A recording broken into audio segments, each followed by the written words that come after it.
In further discussing the importance of the meaning of words and how to use them correctly and not use them as uh, weapons, and in so doing, totally dilute the meaning and change the meaning altogether, I want to talk about the use of the word apartheid when it comes to Israel, an accusation that gets bandied about regularly.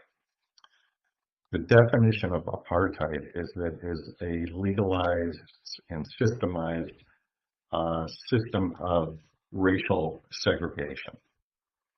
And it has actually, to illustrate the point, resulted in the coining of another term, which is gender apartheid, which I'm going to get into in a little bit. The example with regard to the United States, and I should digress for a moment, the term apartheid arose from the systematic persecution and segregation of Black South Africans, and it applied strictly to South Africa. The equivalent in the United States in our American history is what was called Jim Crow.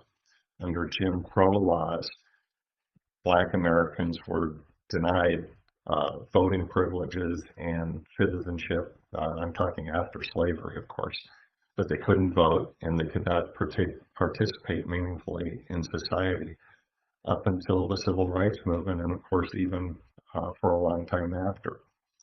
And so the accusation gets leveled that Israel is an apartheid state because there are Arab Muslims in Israel are discriminated against. It's important to distinguish between apartheid and racism and discrimination on the other hand.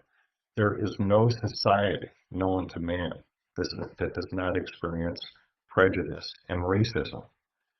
There is racism between blacks and whites going both directions throughout Africa and the United States, in Europe, and elsewhere.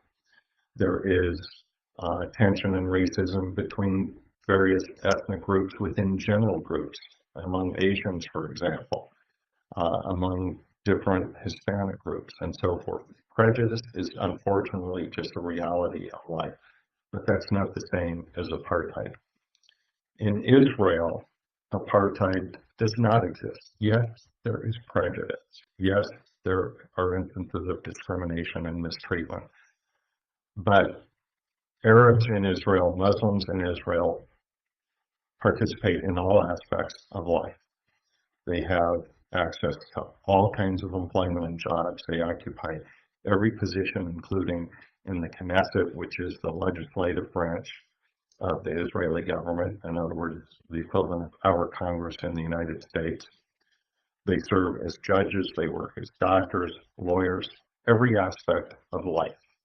So it just is not fair to say that Israel is an apartheid state. It absolutely is not.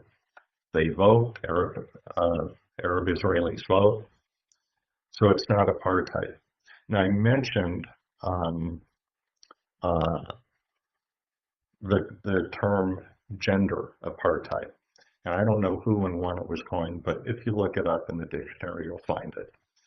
And gender apartheid is what it sounds like. It is a systemized means of persecuting women, subjugating them, and preventing them from having equal rights and access in society. And I mention this because the very same people who accuse Israel of apartheid utterly disregard that most, if not all, of the Arab Muslim countries have gender apartheid, where women can't vote, they can't function in society the same as men. In some of those nations, they aren't even allowed to drive a car. So when you hear these terms bandied about, like apartheid and others that we'll discuss, I previously talked about occupied, for example, consider the term and how it's used and consider how accurate it is.